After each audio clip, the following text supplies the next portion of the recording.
Halo semuanya. Kalau kata pepatah itu, tak kenal maka tak sayang. Maka dari itu, izinkan kami kelompok satu untuk memperkenalkan diri dulu. Halo semuanya, kami dari kelompok 1. Perkenalkan, nama saya Silva Roslita. Halo, nama saya Siti Nadila. Halo, namaku Fitri Andriana. Halo, namaku Emilita Apriliani.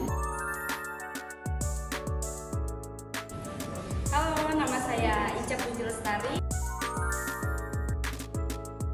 Di sini kami akan membahas jurnal umum yang terdapat pada materi pertama mengenai sistem informasi keuangan.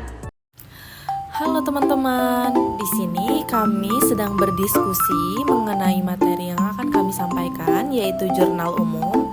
Untuk pembahasan lebih lanjutnya, teman-teman semua tonton sampai habis ya. Halo semua. Pertama-tama, aku akan membahas mengenai jurnal. Yang pertama itu pengertian jurnal. Apa sih pengertian jurnal? Jadi, jurnal adalah catatan yang sistematis dan kronologis dari transaksi-transaksi finansial dengan menyebutkan perkiraan yang akan didebit dan yang akan dikredit. Oke, pengertian dari jurnal sudah kita bahas. Lalu yang kedua, apa sih fungsi dibuatnya jurnal? Yang pertama itu ada fungsi analisa. Di dalam jurnal, transaksi-transaksi dicatat dengan baik untuk menentukan perkiraan mana yang akan didebit dan mana yang akan dikredit, serta jumlah dari nominal masing-masing transaksi tersebut. Fungsi yang kedua yaitu fungsi historis. Karena di dalam jurnal, setiap transaksi dicatat dengan kronologis, maka dapat disebutkan jurnal merupakan buku harian yang berfungsi untuk mencatat aktivitas perusahaan. Selanjutnya, kita akan membahas mengenai macam-macam jurnal. Yang pertama ada jurnal umum atau jurnal standar, yaitu formulir yang digunakan untuk mencatat semua transaksi berupa pendebitan atau pengkreditan akun secara kronologis dan beserta penjelasan-penjelasan mengenai transaksi keuangan yang terjadi di perusahaan.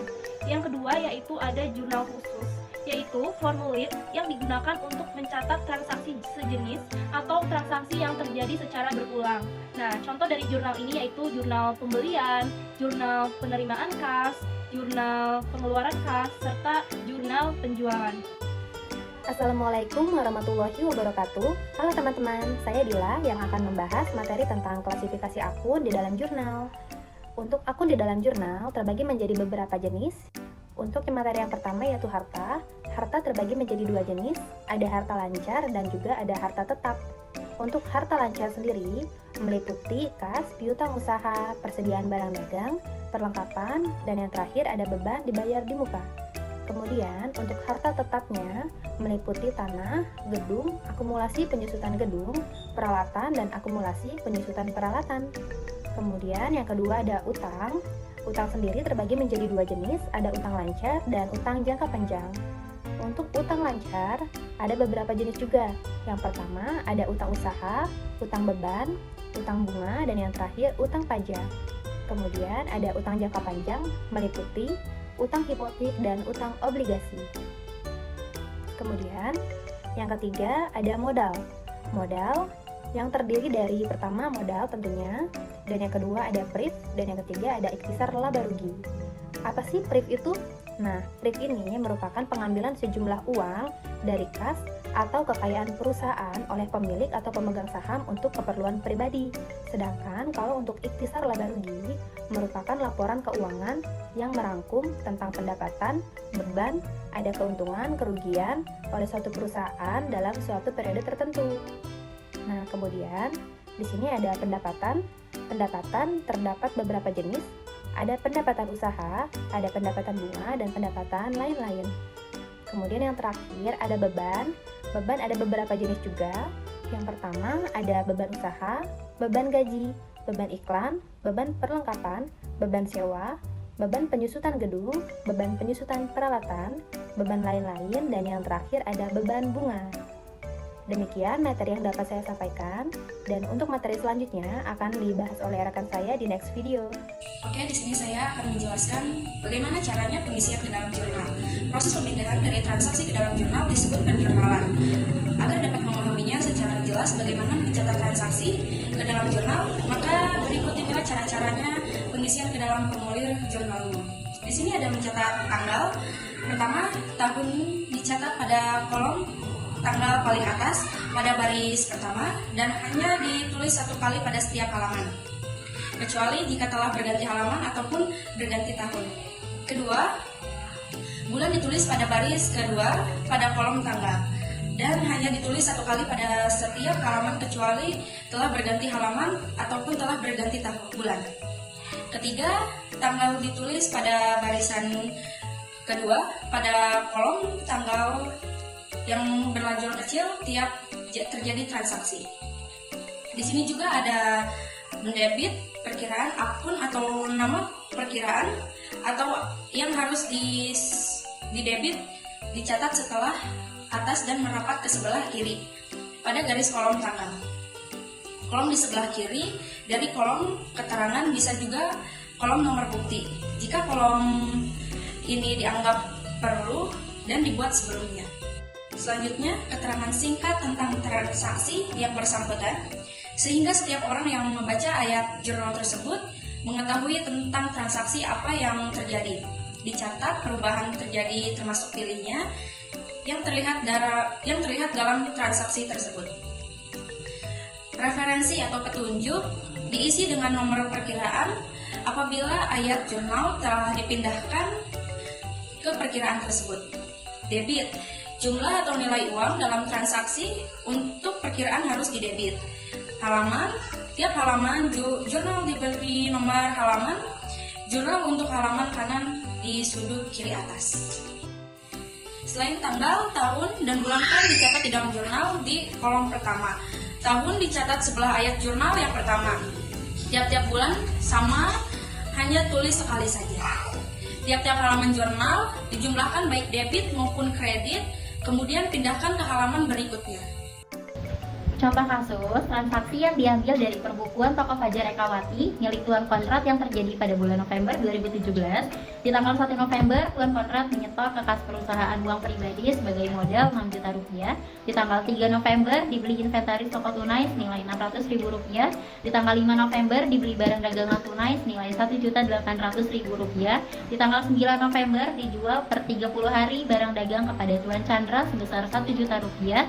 Di tanggal 13 November, dibeli per 30 hari barang dagangan dari toko murah sebesar 2 juta rupiah. Di tanggal 18 November diterima sebagian piutang dari debitur sebesar 700.000 rupiah. Di tanggal 20 November dibayar biaya iklan di surat kabar sebesar 50.000 rupiah. Di tanggal 25 November dibayar gaji pegawai sebesar 400.000 rupiah. Di tanggal 28 November dibeli perkakas perlengkapan toko sebesar 1 juta rupiah. Dan di tanggal 29 November dibeli secara kredit peralatan toko sebesar 1 juta rupiah. Di tanggal 30 November dibayar seluruh utang kepada toko murah. Adapun yang diminta dari contoh kasus ini, yang pertama ada jurnal umum, yang kedua ada perkiraan-perkiraan dalam buku besar. Baik teman-teman semua, di sini saya akan membahas jurnal toko Fajar Ekawati pada bulan November 2017. Untuk tanggal 1 November itu terdapat kas di debit, modal, mencatat investasi pemilik itu berada di kredit senilai 6 juta rupiah. Untuk tanggal 3 November, adanya investaris yang terdapat di debit, lalu kas berada di kredit, mencatat pembelian investaris tunai itu senilai 600.000 rupiah. Untuk tanggal 5 November, di mana adanya pembelian yang terdapat pada debit, lalu kas berada pada kredit, mencatat pembelian tunai ini senilai 1.800.000 rupiah. Untuk tanggal 9 November, itu adanya piutang yang berada di debit, lalu penjualan mencatat penjualan kredit itu berada di kredit senilai 1 juta rupiah. Untuk tanggal 13 November, itu adanya pembelian di debit, lalu utang di kredit mencatat pembelian kredit itu senilai 2 juta rupiah. Untuk tanggal 18 November, itu adanya kas di debit, lalu piutang mencatat penerimaan piutang itu berada di kredit senilai 700.000 rupiah. Untuk tanggal 20 November itu adanya biaya beban iklan terdapat pada debit, lalu kas, mencatat pembayaran iklan itu terdapat pada kredit senilai Rp50.000. Untuk tanggal 20 November, untuk tanggal 25 November itu adanya biaya gaji yang terdapat pada debit, lalu kas, mencatat pembayaran gaji itu terdapat pada kredit senilai Rp400.000. Untuk tanggal 28 November adanya perlengkapan toko di debit, lalu kas, mencatat pembelian tunai itu berada di kredit senilai Rp700.000. Untuk tanggal 29 November itu adanya peralatan toko di debit, lalu utang, mencatat peralatan toko itu di kredit senilai Rp1.000.000. Untuk tanggal 30 November itu adanya utang di debit dan kas di kredit, mencatat pembayaran utang itu senilai Rp2.000.000. Lalu kita jumlahkan semuanya, hasil debit dan kredit itu senilai Rp16.250.000 dan hasilnya itu balance ya teman-teman antara debit dan kredit ini. Terima kasih. Hanya itu saja yang bisa kami sampaikan. Semoga video ini mudah dipahami oleh teman-teman dan bermanfaat tentunya. Sekian dan terima kasih. Thank you for watching teman-teman.